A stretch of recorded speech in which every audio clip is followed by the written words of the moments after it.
না, ঘুমানো চিন্তাই করতে পারে না। হাউ কাম?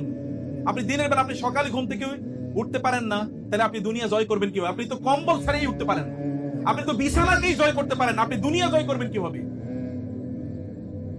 বিছানা জয় করা শিখুন। জঙ্গলের প্রাণীগুলো যদি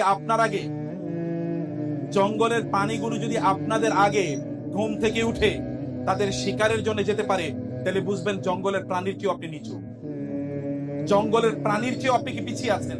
ওরা সফল, কিন্তু আপনি সফল হবেন না। আপনার কয় ঘন্টা ঘুমান? এখানে একটু হাত তুলে বলেন তো, কেউ একজন কয় ঘন্টা ঘুমান? কত ঘন্টা ঘুমান? যিনি 8 ঘন্টা ঘুমান তিনি দুনিয়াও আগাইতে পারবেন, আখেরাতও আগাইতে পারবেন। 7 ঘন্টা, 9 ঘন্টা কেউ কেউ ঘুমায়, সুবহানাল্লাহ।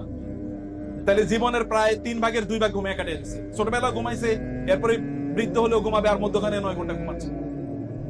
আপনাদেরকে কেউ যদি বলে থাকে 8 ঘন্টা ঘুমাতে হবে, তারা আপনাদেরকে মিস ইনফরমেশন দিয়েছে।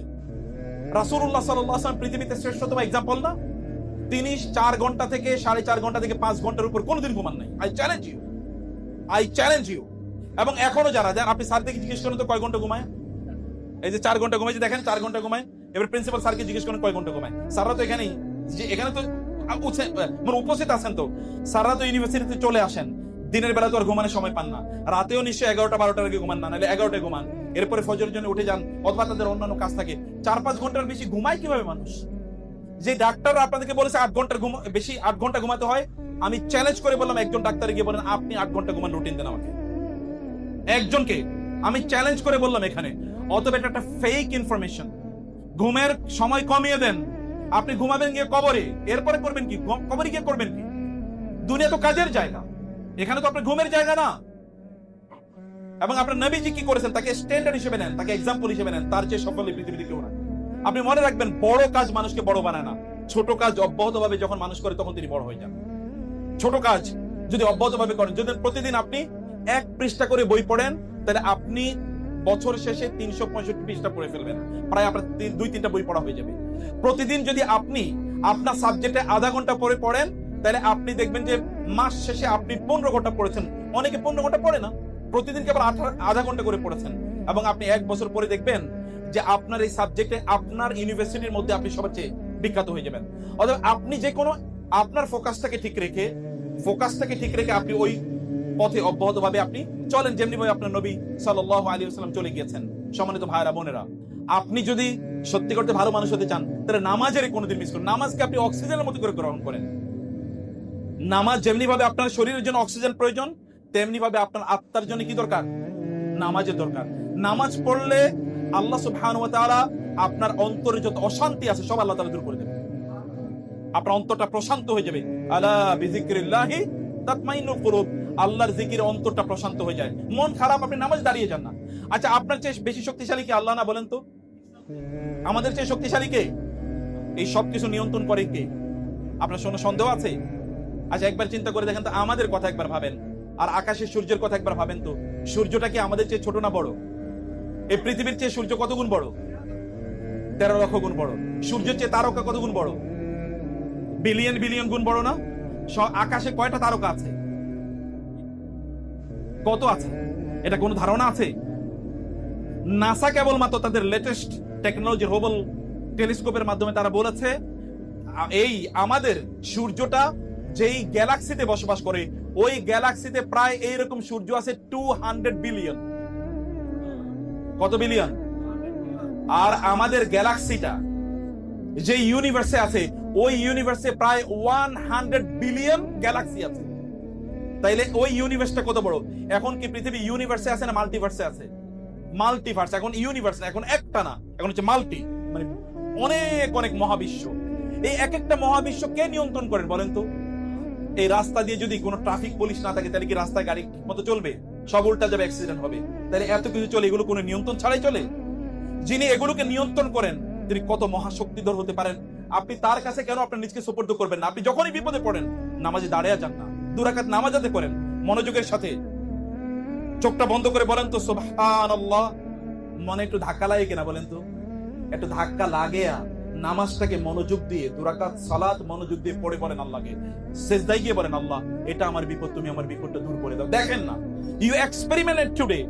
আজকে এটা করে দেখেন যে আপনার ওই বিপদ সমাধান হয়ে যায় কিনা। এখন তো আমাদের যুবকরা তারা নিজেরা দিনদার হবে না, কিন্তু তারা একজন কি ঐশ্বরিয়া রায়ের মতো সুন্দরী চায় নাকি? আবার আমাদের নারীরা তারা দিনদার চাইবে না, কিন্তু তারা কি বিল গেটস এর মতো একজন ধনী লোক চায়। আপনাকে, আপনি যদি সত্যিকার চাই এমন, মানে আপনি ফাতেমা রাদিয়াল্লাহু তাআলার মতো দিনদার কিন্তু আবার ঐশ্বরিয়া রায়ের মতো সুন্দরী, এরকম আপনি যদি চান, মানে আমি গল্পে শুনি আর এরকম, আমি জীবনে দেখিনি এদেরকে, কিন্তু আপনি যদি এরকম হতে চান, আপনাকে ফাতেমার মতো একজন নারী পেতে হলে আপনাকে আলীর মতো একজন দিনদার মানুষ হতে হবে। আর আপনি যদি আলীর মতো একজন দিনদার ছেলে চান, তাহলে আপনাকে ফাতেমার মতো দিনদার নারী হতে হবে, আদারওয়াইজ আপনি কোনোদিন পাবেন না। আপনাকে পেতে হলে নিজকে যোগ্য করা দরকার, আর যোগ্য করতে হলে আপনাকে সালাতে সময় দেওয়া লাগবে। ভাইরা, সালাতে সময় না দিয়ে আপনার নিজকে আপনি ক্ষতিগ্রস্ত করছেন। বোনেরা, আপনার নিজকে আপনার হিউজ পটেনশিয়ালিটি আছে, আপনার ব্যাপক যোগ্যতা আছে এবং আপনার পাওয়ার অধিকার আছে। আপনার পাওয়ার অধিকার থেকে আপনি কেন বঞ্চিত করবেন? আপনার রব আপনাকে দেওয়ার জন্য, তিনি আপনাকে দেওয়ার জন্য উদ্গ্রীব হয়ে আছেন। আপনি জানেন রাসূলুল্লাহ সাল্লাল্লাহু আলাইহি ওয়াসাল্লাম বলেছেন, আল্লাহ তাআলা এমন, তার কাছে না চাইলে তিনি রাগ করেন, তার কাছে চাইলে তিনি কি হন? সন্তুষ্ট হন। আপনি চান না। হাদিসে কুদসিতে এসে আল্লাহ রাসূল সাল্লাল্লাহু আলাইহি ওয়াসাল্লাম বলেন, আল্লাহ তাআলা বলেন, হে মানুষ, তোমরা যদি সবাই, আদম থেকে শুরু করে কিয়ামত পর্যন্ত যত লোক আসবে তারা সবাই, এবং সকল জিন, তারা যদি একটা মাঠে উপস্থিত হয় এবং তারা প্রত্যেকে যা লাগবে তা আমার কাছে চায়, আমি যদি তাদের প্রত্যেককে তাদের চাওয়া অনুসারে প্রদান করি, তাইলে আমার ভান্ডারের ততটুকু পর্যন্ত টান পড়বে না যতটুকু একটা বিশাল মহাসমুদ্র থেকে একটা নিডলে, মানে সুই দিয়ে যদি পানি তোলা হয় যতটুকু টান পড়বে।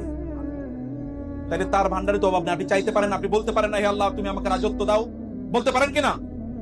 বলুন, আল্লাহ তুমি আমাকে রাজত্ব দাও, এটা বলুন আল্লাহকে, অন্তর থেকে বলুন, নিজের উপর অবিশ্বাস রাখবেন না। চাইতে যদি আপনার আমারে আল্লাহ দেবে নাকি, আমি কি পাওয়ার যোগ্য, তাহলে আল্লাহ আপনি কেন দেবেন? বলুন। বড় স্বপ্ন দেখা এটা বড় মানুষের সাজে। আপনারা আহমদ ইবনে হাম্বলের কথা শুনেছেন না? আহমদ ইবনে হাম্বল তৎকালীন সবচেয়ে বড় তিনি স্কলার। তিনি এক এলাকায় যাচ্ছিলেন, সেখানে হয়তো বা কোনো দার্সে তিনি যাচ্ছিলেন। তো হঠাৎ করে রাত হয়ে গেছে, একটা মসজিদে তিনি ঢুকলেন। মসজিদে তিনি রাত কাটাবেন। আচ্ছা, আমরা 5 মিনিটের মধ্যে শেষ করছি। মসজিদে তিনি রাত কাটাবেন। মসজিদে ঢোকার পরে এশার নামাজ পড়ার পরে তিনি ওইখানে থাকবেন, এটা তিনি মনে করেছেন। কিন্তু মসজিদের খাদেম এসে বলেন, মুরব্বী তো উনি, মুরব্বী এখান থেকে বের হন। বলে কেন বের হবো?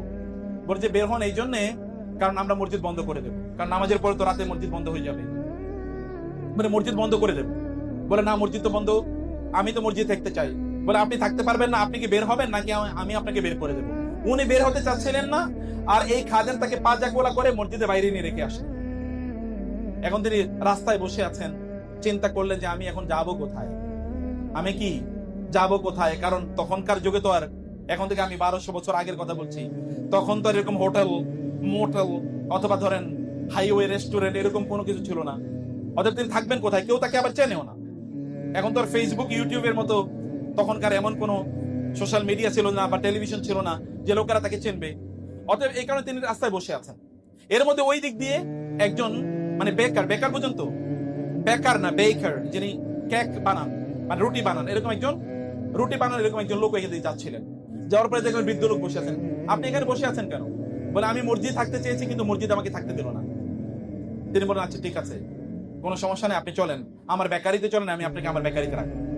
আমি বাসায় যেতে চাচ্ছিলাম, বাসায় যেমন আপনি আমার বেকারিতে থাকবেন। ওনাকে বেকারিতে নিয়ে গেলেন, নিয়ে তাকে একটু থাকতে দিলেন। কিন্তু এই যে বেকারির মালিক যিনি, ইনি সাধারণত রাতে রুটি বানান, দিনের বেলা রুটি বিক্রি করবেন। তিনি রুটি বানাচ্ছেন আর তিনি পড়ছেন সুবহানাল্লাহ, আলহামদুলিল্লাহ, আল্লাহু আকবার, লা ইলাহা ইল্লাল্লাহ। কারণ কাজ নাই তো, রুটি বানাচ্ছেন আর তিনি তাসবিহ পড়ছেন। ওই যে আহমদ ইবনে হাম্বল ইমাম, যুগের সবচেয়ে বড় আলেম, তিনি অবাক হয়ে তাকাচ্ছেন, এই লোক রুটি বানায় আর তাসবিহ পড়ছে। সাধারণত রুটি বানায় যারা এরকম কাজ করে তারা তো এরকম করার কথা না, তাসবিহ পড়ছে আর সারা রাত এরকম করেছে। ফজরে যখন আজান হলো তখন ইমাম তাকে বললেন, ভাই তুমি সারা রাত রুটি বানালা আর তাসবিহ পড়লা, তুমি ঘুমাইলা না? বলো না, আমি তো ঘুমাই না, আমি রুটি বানাই। তাসবিহ পড়লা যে? বলো আমি সারা রাত এরকমই করি, কাম নাই তো, এই যে কারণে আমি রুটি বানাই আর তাসবিহ পড়ি। বলে তাহলে তো মাশাআল্লাহ, তুমি তো অনেক আল্লাহওয়ালা মানুষ, তাহলে আল্লাহ তাআলা তো তোমাকে অনেক ভালোবাসেন, তোমার যা মনে চায় তুমি আল্লাহকে বললো তো আল্লাহ তাআলা তোমাকে দিয়ে দেন। ওনার একটু ইচ্ছা যে উনি তার একটু বলবো আমার জন্য দোয়া করো, এমন ইচ্ছা। বলে হ্যাঁ, আমি আল্লাহর কাছে যা চাই আমি তাই পাই, আমার খুব সুখ, কোনো সমস্যা নাই। কিন্তু একটা জিনিস এখনো আমি পাই না, আমি আল্লাহর কাছে অনেক চাইছি। বলে কি? বলে আমি আল্লাহর কাছে বলছি, আল্লাহ এই যুগের সবচেয়ে বড় আলেম আহমদ ইবনে হাম্বলের দেখতে চাই, আমি কেবল আল্লাহর কাছে এই দোয়া করতেছি, কিন্তু এখনো পাই না এটা। তিনি তারা জড়িয়ে ধরলে বলেন, ভাই আমি তো আহমদ ইবনে হাম্বল, দেখো না আল্লাহ তাআলা আমার পা ধরে তোমার রুটির দোকানে আমার টাইনা নিয়ে এসে আমার নামে আহমদ ইবনে হাম্বল। যখন আপনি রাতের অন্ধকারে আল্লাহকে বলবেন, দিনের আলোর মধ্যে আল্লাহ সুবহানাহু ওয়া তাআলা মানুষের কাছে আপনার নামগুলো ছড়িয়ে দেবেন। উনি তো জানেন না, উনি তাকে চেনেন না, কিন্তু তিনি মনে মনে চেয়েছেন, আল্লাহ তাআলা তাকে এটা প্রদান করেছেন। আপনারা কেন আপনাদের নিজেদেরকে এই সুখ থেকে বঞ্চিত করবেন? হারামের দিকে যাবেন না, এটা আপনার চেহারাকে অন্ধকারাচ্ছন্ন করে দেবে, গোটা জীবনকে অন্ধকারাচ্ছন্ন করে দেবে। আপনি জানেন তো, গান শুনে অন্তরে নেফাকি তৈরি হয়, তখন ইবাদতের স্বাদ পাবেন না। কোরআন তেলাওয়াত শুনে আপনি মজা পাবেন না। কোরআন তেলাওয়াত শুনে কেঁদেছেন কবে বলেন? আপনারা এখন দেখেন, এখনো ইউটিউবে আপনি সার্চ করেন, দেখবেন যে কোরআন তেলাওয়াত শুনে কাঁদা, এরকম দেখেন হাজার হাজার দৃশ্য। আপনার কি কোনোদিন এরকম কাঁদতে মনে চায় না? কোরআন তেলাওয়াত শুনে আপনার অন্তরে একটা ইম্প্যাক্ট তৈরি হোক, একটা ধাক্কা তৈরি হোক, আপনার ভালো লাগুক, এটাকে আপনি চান না? চাইতে হলে আপনাকে হারাম জীবন থেকে মুক্ত থাকতে হবে। আপনি এর মধ্যে, প্রিয় বন্ধুরা, যদি গুনাহ করে থাকেন, নো প্রবলেম, তওবা করুন, ইস্তেগফার করুন। তওবা ইস্তেগফার এটা ডিটারজেন্টের মতো, এটা সাবানের মতো। আপনার জামা কাপড়ে যদি কোনো ময়লা লেগে থাকে, সাবান দিয়ে ধুইলে যেমনি ভাবে এটা পরিচ্ছন্ন হয়ে যায়, তওবা এবং ইস্তেগফার করলে এভাবে আপনার গোটা জীবনটা পরিচ্ছন্ন হয়ে যাবে। একজন নারী, তিনি জিনা করেছেন, এবং একজন পুরুষ, দুজনই এরকম, দুটো ঘটনা, এবং দুটোই সহিহ বিশুদ্ধ ঘটনা। নারী রাসূলের কাছে আসলেন এবং বললেন, ইয়া রাসূলুল্লাহ, আমি জিনা করেছি, আপনি আমাকে শাস্তি দেন। আপনি জানেন জিনার শাস্তি কি? রাসূল বলেন, ঠিক আছে, তোমার বাচ্চা হোক, তারপরে আসো। বাচ্চা হওয়ার পরে বলেন, ইয়া রাসূলুল্লাহ, আপনি আমাকে শাস্তি দেন। বলেন, না, ওকে দুধ খাওয়ায় আসো, ও বড় হোক। দুধ খাওয়ানোর পরে তারপরে তার বাচ্চাকে নিয়ে তিনি এসে দেখালেন, ইয়া রাসূল, এই যে দেখেন বড় হয়ে গেছে, এখন আর ওর মায়ের দুধ খাওয়া লাগে না। রাসূল সাল্লাল্লাহু আলাইহি ওয়াসাল্লাম এবার তাকে শাস্তি প্রদান করলেন। ওমর রাদিয়াল্লাহু আনহু বললেন, কি নির্লজ্জ মহিলা, এরকম একটা অপরাধ করলো। রাসূল বলেন, ওমর এবং অন্য সাহাবীদেরকে বলেন, ন, তার ব্যাপারে কোনো কিছু কথা বলা যাবে না। আল্লাহর কসম, তিনি এমন ভাবে তওবা করেছেন, তার এই তওবা যদি গোটা মানব জাতির মাঝে বন্টন করে দেয়া হয়, তাহলে মানব জাতির জন্য একটা তওবাই যথেষ্ট। কোয়ালিটি কি, তওবার কোয়ালিটি কি, মানুষের জন্য এই তওবাই যথেষ্ট। মুসা আলাইহিস সালাতু ওয়াস সালাম, তিনি ইস্তেসকার নামাজ পড়লেন। গল্প আবার বলছি, ঘটনা। ইস্তেসকার তিনি নামাজ পড়েছেন, এরপরে ইস্তেসকার নামাজ পড়লে তো বৃষ্টি প্রার্থনা নামাজ, বৃষ্টি হবেই। মুসা নামাজ পড়েছেন, বৃষ্টি হবেই। তো বলা হলো যে আমার বৃষ্টি হচ্ছে না কেন, এরকম একটা মানে ইস্যু। বলো যে তোমার এখানে এমন একজন লোক আছে যে এমন একটা অপরাধ করেছে, যে অপরাধের কারণে বৃষ্টি হচ্ছে না। মুসা আলাইহিস সালাম বললেন, এমন কে আছো যে এমন অপরাধ করেছো, তোমার কাছে তোমার কারণে বৃষ্টি হয় নাই, তুমি এখান থেকে বের হয়ে যাও। আচ্ছা, কেউ কি বের হবে? কি মনে হয়? বের হলে তো এভরিওয়ান উইল স্পট, এই লোকটাই খারাপ, এর কারণে হয়েছে। এরপরে ফেসবুক গরম হয়ে যাবে নাকি? লোকটা বের হলো না। কিছুক্ষণ পরে কি, আধা ঘন্টা, 10-15 মিনিট বা আধা ঘন্টা পরে জোর করে বৃষ্টি হয়েছে। মুসা আলাইহিস সালাম বললেন, আল্লাহ, ঘটনা তো বুঝলাম না, বৃষ্টি হলো না, এক লোক আছে এখানে এই কারণে, তো সেই লোক তো বের হয় না, তাহলে বৃষ্টি এখন কেন হলো? তখন তাকে জানানো হলো, যেই লোকের ব্যাপারে বলেছি যে তার কারণে বৃষ্টি হয় না, এবার তার কারণে বৃষ্টি হয়েছে। বলেন কি? বলে, হ্যাঁ, তিনি এমন তওবা করেছেন, যেই তওবার কারণে আল্লাহ এমন সন্তুষ্ট হয়েছেন যে তার এই তওবার কারণে আল্লাহ তাআলা এবার বৃষ্টি দিয়ে দিয়েছে। তওবা করুন। আপনি করবেন না কেন? আপনি করবেন না কেন? আপনি অন্যায় করলে, অপরাধ করলে আপনি আল্লাহকে বলুন, রাতের অন্ধকারে বলুন, দিনের আলোতে বলুন, আপনি বিড়বিড় করে বলুন আল্লাহকে। আল্লাহ সুবহানাহু ওয়া তাআলা আপনাকে একজন ভালো, একজন পবিত্র মানুষে পরিণত করে দেবেন। আপনার ছাত্র, আপনাদের পড়াশোনা কিভাবে করছেন বলেন? আপনি ছাত্র, পড়ায় আপনার কতটুকু সময় কাটাচ্ছেন? ডেইলি কতটুকু সময় কাটান পড়ার জন্য? আপনি যদি ডেইলি, সালাফরা কি করেছেন? আব্দুল্লাহ ইবনে সাল্লাম রাদিয়াল্লাহু তাআলা, রাসূলুল্লাহ সাহাবী, সময়টাকে 3 ভাগ করেছেন। 1 ভাগ পড়াশোনার জন্য, আরেক ভাগ ইবাদতের জন্য, আরেক ভাগ নিজের জন্য। এইভাবে তারা জগৎ শ্রেষ্ঠ হয়েছেন। আপনি কেন একজন আবু বকর হতে পারবেন না, যার ব্যাপারে রাসূল বলেছেন, আরহাম উম্মতি বিউম্মতি আবু বকর, আমার উম্মার মধ্যে শ্রেষ্ঠতম রহমওয়ালা হলো আবু বকর। আপনি কেন একজন আবু উবাইদা ইবনে জাররাহের মতো হবেন না? আপনি বলেন তো, যদি এখন আপনাকে বলা হয় যে ফেরেশতারা আপনার এবার হিসাব নেবে, আপনি কেমন হবেন? আপনি একজন কেন মুসাব ইবনে উমাইরের মতো হবেন না?